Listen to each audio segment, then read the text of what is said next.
Hello, I'm just going to recap PTSD from the training. Again, I've been asked by several people to put a video together just to kind of explain the story because there's a lot of important elements in this story. Now, just a little disclaimer, this isn't my story. When I did my training back in 2012, I think it was, Andy Austin told this story to the class. And he uses this quite a lot in his training because this is his story. This is one of the stories one of his clients brought to him. So this is I've stolen it.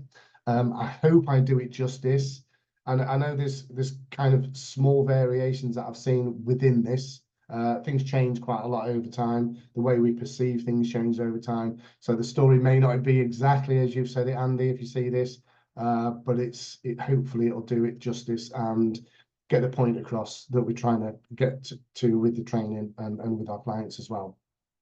Okay, so PTSD, absolutely dreadful thing. I get a lot of clients who will come to see me. They've either been diagnosed with PTSD, some rightly so, and some misdiagnosed, which is a bit unfortunate, but this is what we're getting these days. And some people have never been diagnosed, but clearly traumatized by something. Okay, now, one of the important things about working with PTSD clients from a practitioner's point of view, from an IEMT practitioner's point of view, is we don't need to ask the detail on these things, okay? The story behind the event or the incident doesn't really hold much value to us, for us to be able to help people, okay?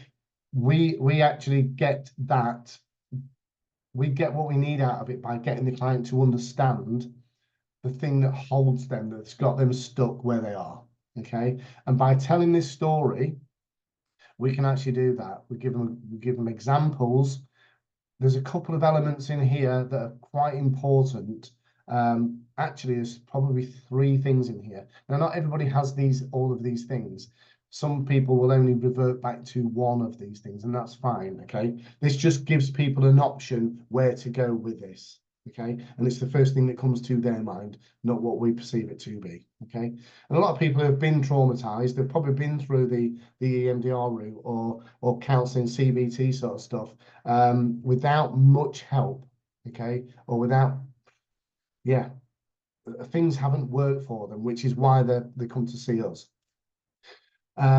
Now, this story, just a little bit of background, as well as I can do this. I might get it slightly wrong, but this is kind of how I understand it.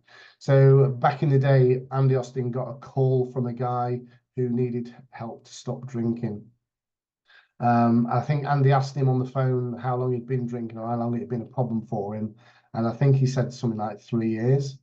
And Andy asked him what happened just over 3 years ago.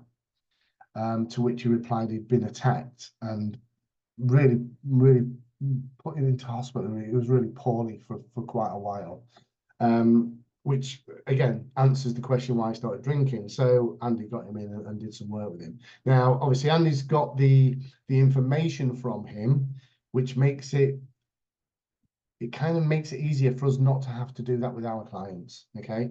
Some people just don't want to talk about it again. Some people have told the story 1,000 times, but they're still in the same place as they were. So this story is very specific. Hopefully you won't get a client who's suffered this kind of event. Although saying that, it probably won't matter too much because they're living their own hell, if you like, without having us, the input that we put in isn't really going to change that too much, or it's not going to make it any worse anyway, not by telling the story. But most people can relate to this story, which is why it's a really, really good one. Like I say, I didn't have anything of my own to offer clients or trainees when I started this journey of of IEMT. So this story works brilliantly for me because I understand it, I get it, and I can put it over quite well, I hope. Okay, I hope I do justice. So what I do is I get the client to sit down. I don't go through all the bump stuff. I'll have a little chat with them, probably make them a drink, and then I'll just say, okay, so I'm going to tell you a story, so you don't have to tell me yours. I don't need to know theirs. And then I just write this, I draw this out on my board. So I draw the lines, okay, section it off into 6 sections, okay.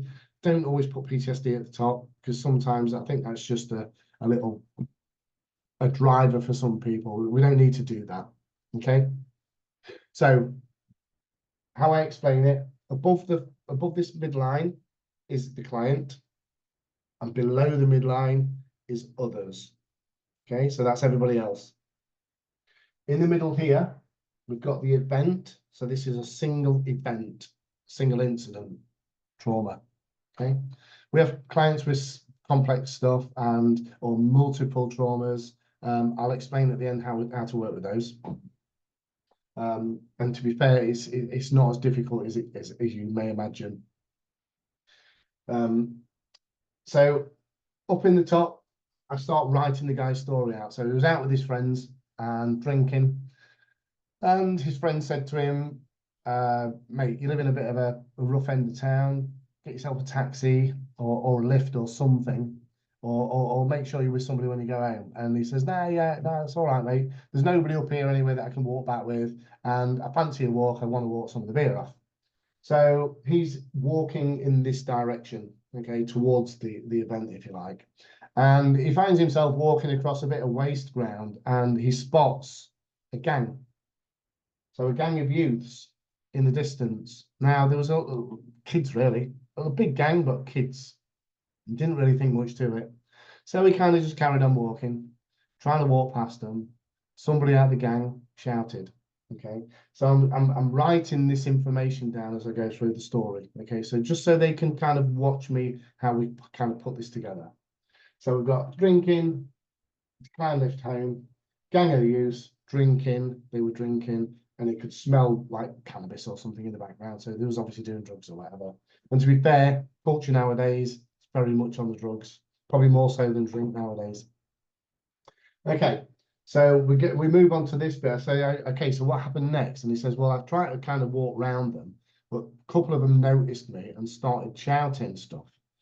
He says, and the next thing, I'm surrounded by this group. One of them says to me, what are you looking at? And as he looked round, he gets a sucker punch from the side, gets knocked down, they all pile on and start kicking him.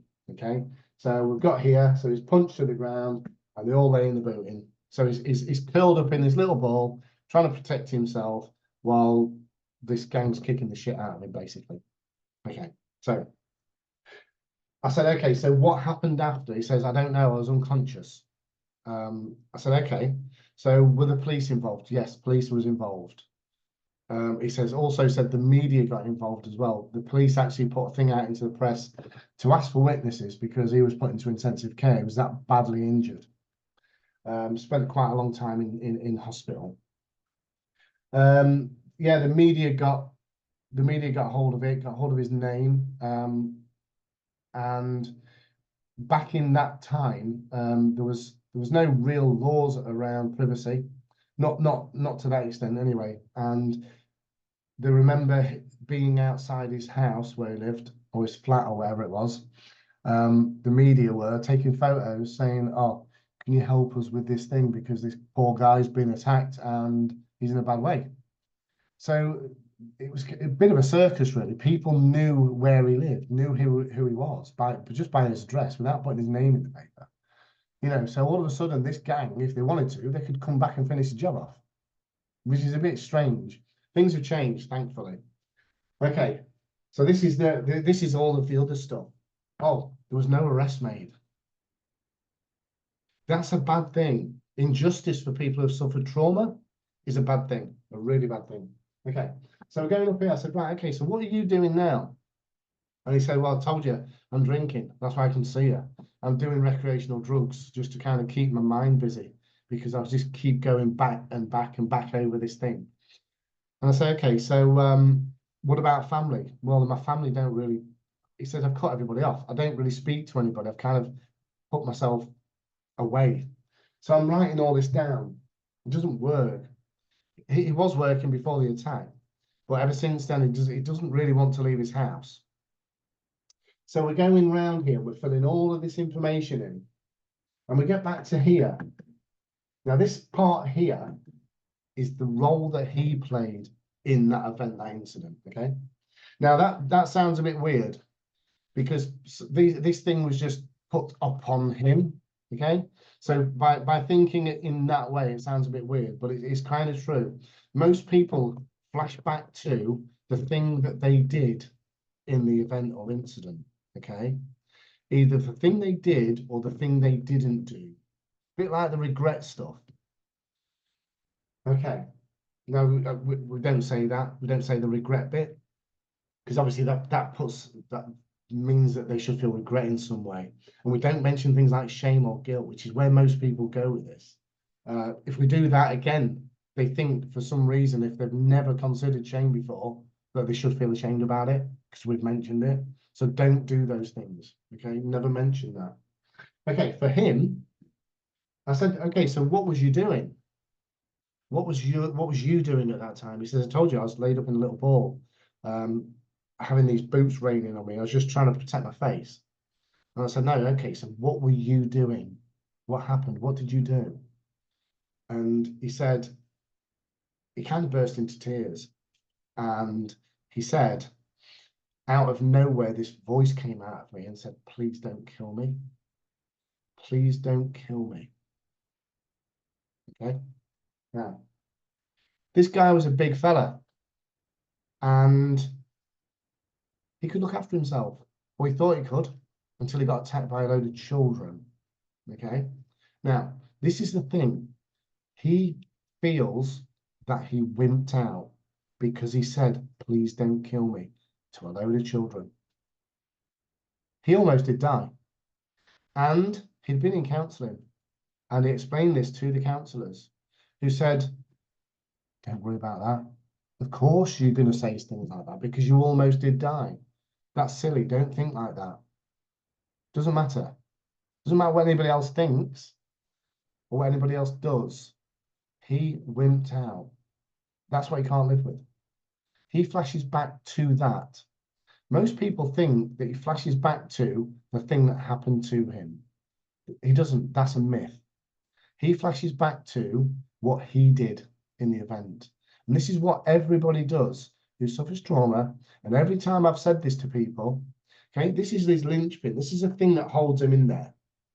Okay, this is the thing that the IEMT thing is very, very specific on. It's a linchpin. It's the thing that holds it all together. Once you've removed the linchpin, all this starts to fall apart. Okay, but going over the thing that happened to him isn't going to help anything. Doesn't help, doesn't change anything. Okay, so we need to kind of make that client that we've got sat in front of us understand that the thing they had happen to them isn't the thing that's keeping them stuck. Again, you don't have to say it like that. Okay, the linchpin is the role they played in that incident. Okay, the thing that they did. Now, it could be the thing they didn't do. I've had people before, a lady who I'd worked with, she was abused by her granddad for 3 years between the ages of 5 and 8. Okay, I don't know what happened to granddad after 8, but he kind of, I think he realized that she was more likely to tell on him, so he stopped. Now, when I went through this thing here, now bearing in mind she was a 5-year-old child who had stuff happening to her that she didn't know whether it was right or wrong. She actually said to me, her linchpin was she wishes she had told her mum or dad, and it would have stopped. Now, again, going back to the two things that people want from other people, if you like, they want people to understand. Okay. Unfortunately, we don't. We understand how this works and how the process works and what how they're experiencing it, but we'll never get that feeling unless we've been that person. Okay. And again, it all comes down to social aspects and everything. You'd have to be that person to feel that particular way. So people who've gone through similar things probably won't feel the same way about it. Okay. You don't need to tell this bit to the client. And the other second thing that people want is to go back to before the event so they can change something. Okay, so they want a time machine.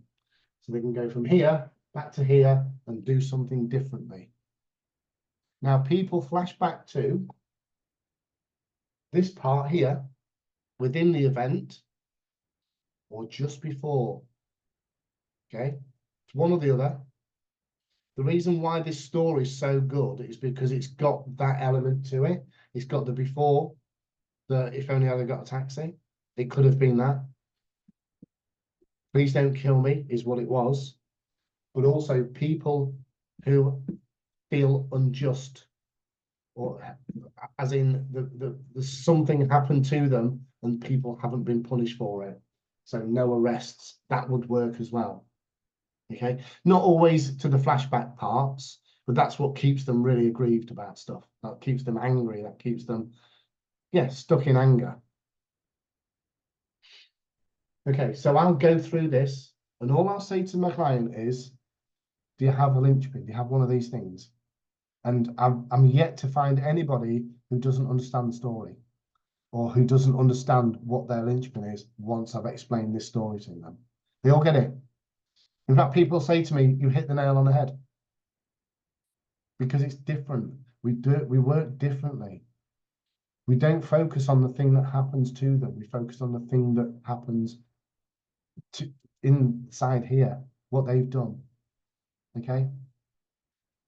One lady I worked with, she'd been raped twice in 2 years. This is another thing. Both times she was drunk, once at 16 and once at 18 by different people. Again, she goes back to the why did I drink so much? I generally tell other stories of this. So I explain, like, and this is another one that Andy Austin brought up as well. So the Zeebrugge ferry disaster, the Herald of Free Enterprise. Now I've looked into this quite a lot because I like to explain this to people. 1988, almost 200 people died on a boat that capsized a ferry in the port of Zeebrugge. And it was one guy's job to press the button to shut the door, or the bow door. He decided to go to his bunk while they was loading the cars on and fell asleep. Now, he won't flash back to all of those people dying and the screaming. He'll flash back to, why didn't I press the button? Why didn't I get back on deck and get back on duty? Another little story.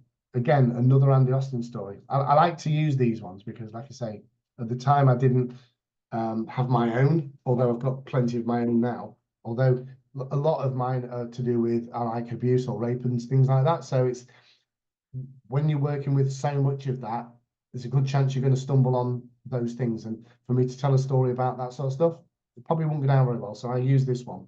Like I say, everybody gets it, everybody understands it, and everybody can relate to it. A guy, very successful man, businessman, engaged to a lady with a child, not his child, decides he bought himself a sports car, picked her up, wanted to show off with a little child, the little boy, I think it was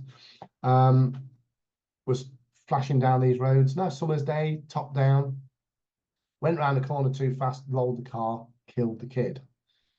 Now, he spent time in prison, lost his business, his house was trashed while he was inside. He became known as the child killer inside, so he was put on the protected wing. And he came out to nothing. Again, yeah, the fiancé doesn't have anything to do with him. But again, he thinks, when he thinks about that time, he doesn't think back to the thing that happens. What he thinks back to is, why did they go so fast around the corner? Why did they speed? Why did they show off? It's very important for people to understand this, and this is why I take my time to actually explain this story and explain these other bits as well, because I think it is so important for the client to understand. Again, it's probably against all of the other stuff that they've ever done. They may have been for 20 EMDR sessions or CBT or whatever, but never got to the bottom of the problem, never got any relief from this. This is a very different way of looking at things.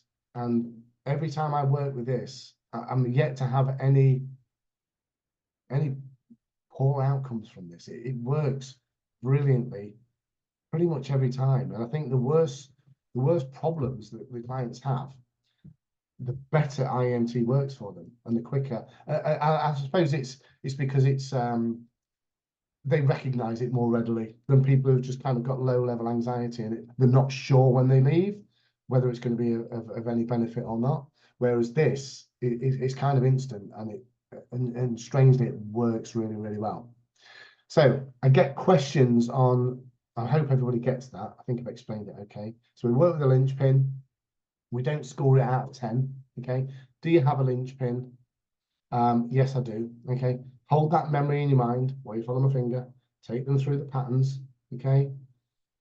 Doing that, obviously take them through the normal process. You don't score it, okay? This is something that's probably a 20 out of 10 for them, a 50 out of 10. There's no point scoring that, okay? Generally, what I'll do is, sometimes as you're doing this, they'll go into tears or whatever.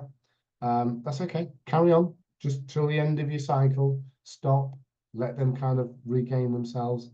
Then I generally just chat shit for a minute. I just go away, just chat something really random, you know, like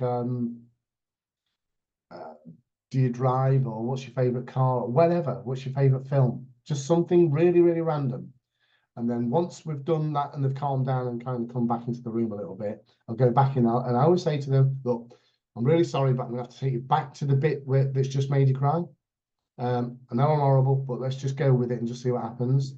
And I guarantee near enough 99 times out of 100, once I get them back there again and I start the eye patterns, no more tears. It's kind of an outlet. And once we've done that bit, it's generally better the next time. So we'll go through a couple of patterns, and that's generally mostly all we need to do. Okay. It may throw into things, it may go to something like from that overwhelm, it might go to anger. If it does, that's fine. Just go, okay, so when's the first time you can remember feeling anger? And go with that route. Okay. So whatever it is that throws up, goes on to the next bit, always go with, okay, so when's the first time you can remember feeling this feeling? Whatever it is. Doesn't matter what it is, whatever it is. Okay. So just go through the process, work it through to its conclusion. Okay. And then what I would do with this, what I generally do, I'll do this bit and then I'll go through pillars. And I'll explain that a bit, and I'll go through that again. Okay, so that's very, very simple. Like I said, take your time with this. You don't need to learn this story. You can make one of your own, but make sure you've got the certain elements in there that takes blame away from the person, because obviously they're not to blame. But don't put anything in there that might sound a little bit blamey. Never mention guilt, shame, or anything like that, because again, we want them to not feel as though they're being blamed in the session with us, because that's not our job. We don't do that bit, okay? And we're not there to judge, regardless of whether whether they feel as though it's their fault or whether we think maybe you should have done something differently. That's not down to us, okay? So leave that out. Really be very careful about that. But like I say, learn something around this that fits, so everybody can relate to it. Okay, and the more you tell the same story, the better you'll get at it. Okay, so stick to one. Don't mix them up. You're not going to see the same client more than once, and if you do, they'll remember what the linchpin was. So just go with that. Just say, oh, you remember the linchpins. So let's go with let's just explain a little bit about complex PTSD, because a lot of people ask me about that as well. Because some people will say, well, they might have multiple linchpins. I'm sure they will. That's fine. Go with the first one. People's brains are very good at prioritizing stuff. Okay, so don't try to put it into something or reframe it into something where you want it to go. So you don't want to have to say, they may say I've got 5. You don't have to say, okay, so let's go with the first one first and work our way through. Or you don't have to go with the last one first and work our way back. It doesn't work like that. Okay. Their brain is very, very clever and good enough to prioritize where it needs to go first. So when they say I've got more than one, just say, okay, which is the first one that comes to mind? Just bring that picture to mind, that memory, whatever it is, hold that, and then take them through the same stuff, okay? Go through to its conclusion. Just say, okay, so you have another one? Yeah, okay, get that one. Okay, well, let's go and just work through them. Just work through them until they've run out, okay? Like I say, give them a little bit of a rest in between. talk rubbish in between, just random stuff. So you're taking them away, because for some reason I've found that works really well. So that's PTSD. Any questions or anything, just please email me or message me. Obviously, you've got my emails and message, my phone number and stuff. So yeah, any questions on this, just get in touch, and I hopefully will be able to answer them for you. So that's PTSD, and I'll get back with some more videos. Okay, thank you for watching.